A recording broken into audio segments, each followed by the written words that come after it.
काफ़ी स्टूडेंट का ये आता है कि जब हम मॉक में क्वेश्चन करते हैं ना, तो हमसे नहीं हो पाते हैं। मतलब जब हम मॉक टेस्ट देते हैं तब। बट वही चीज़ जब हम सिंपल प्रैक्टिस कर रहे होते हैं, तो हम आराम से क्वेश्चन कर लेते हैं।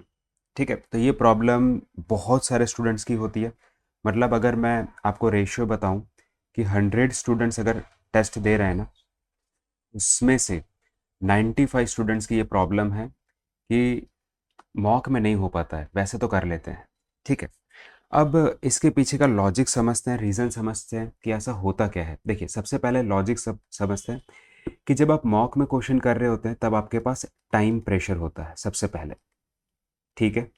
यानी ऐसा नहीं है कि आप आराम से मज़े से क्वेश्चन करेंगे, वहाँ पे टाइमर चलता रहता है, तो एक टाइम प्रेशर होता है।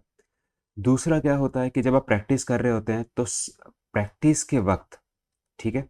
जो टाइप ऑफ क्वेश्चंस होते हैं, वो सेम होते हैं। टाइप ऑफ क्वेश्चन सेम होते हैं, सेम टॉपिक से क्वेश्चन आते हैं, ठीक है? मान लो कोई भी एक्स वाई जेड आप टॉपिक पढ़ रहे हो, तो उसी टॉपिक पे से क्वेश्चन आएंगे। मान लो टाइम स्पीड डिस्टेंस का कोई टॉपिक है, तो उसी टॉपिक के क्वेश्चन आप कर रहे होंगे, तो आपका माइंड उस डायरेक्शन में फ्रेम हो जाता है, तो उस वजह से उस वक्त क्वेश्चन हो जाते हैं। बट जब आप मॉक में कर रहे हो, तो वो तो किसी भी टॉपिक से क्वेश्चन आ सकता है, तो इसलिए फिर अगेन मॉक में नहीं हो पाता है। तो एक रीज़न ये है। सेकेंड रीज़न क्या होता है कि जब हम प्रैक्टिस कर रहे होते हैं, तो हम सीखते हैं, राइट?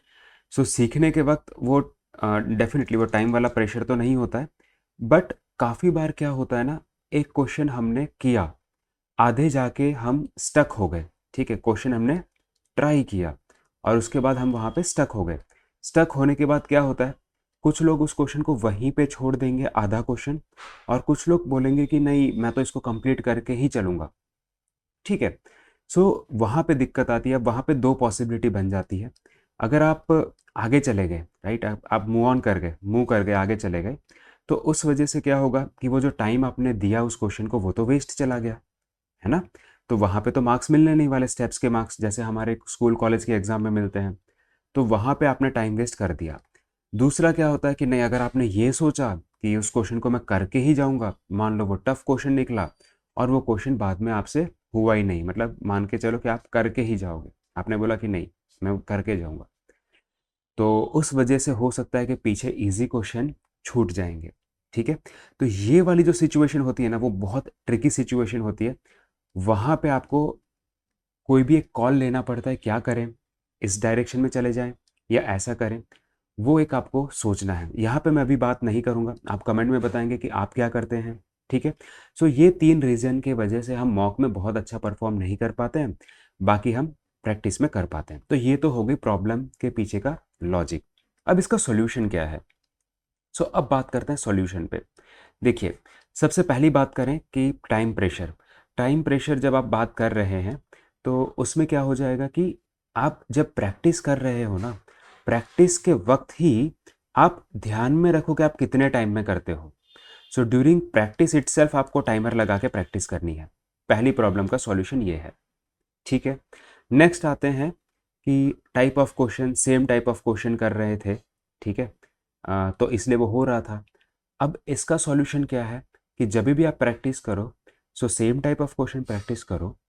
उसके बाद जब आप मान लो कि आज फ्री बैठे हो, तो एकदम से वो टॉपिक उठाओ, एकदम से उठाओ, जो 3 दिन पहले पढ़ा था, 2 दिन पहले पढ़ा था, और उसका क्वेश्चन प्रैक्टिस करने की कोशिश करो, ठीक है?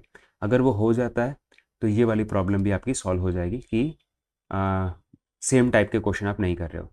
अपने आप की जो सीक्वेंस है क्वेश्चन करने की, उसको चेंज करो, राइट? सो सीक्वेंस जो आप यूज़ करते हो क्वेश्चन की, वो चेंज कर दो, तो ये भी प्रॉब्लम सॉल्व हो जाएगी। लास्ट है कि किसी क्वेश्चन में फँस गए, ट्राई कर रहे हैं, तो मैं जानना चाहता हूँ आपका ओपिनियन। आप क्या कहते हो? क्या ऐसी सिचुएशन में आपका क्या कॉल रहेगा? वो आप मुझे बताओ। ऐसा है तो नेक्स्ट वीडियो में मैं इसके ऊपर बात करूँगा कि इस सिचुएशन में आपको कैसे हैंडल करना है, ठीक है? सो आई होप ये जो अप्रोच है, जो लॉजिकल वे में मैं आपको चीज़ें बताता हूँ, वो आपको काम आ रही होंगी, इसको समझ रहे होंगे और अपनी लाइफ़ में और अपनी एग्ज़ाम प्रिपरेशन में यूटिलाइज़ कर रहे होंगे। तो इसी के साथ इस वीडियो का एंड करता हूँ। आशा करता हूँ मेरा ये अप्रोच आपको पसंद आएगा। Thank you so much. जय हिंद, वंदे मातरम।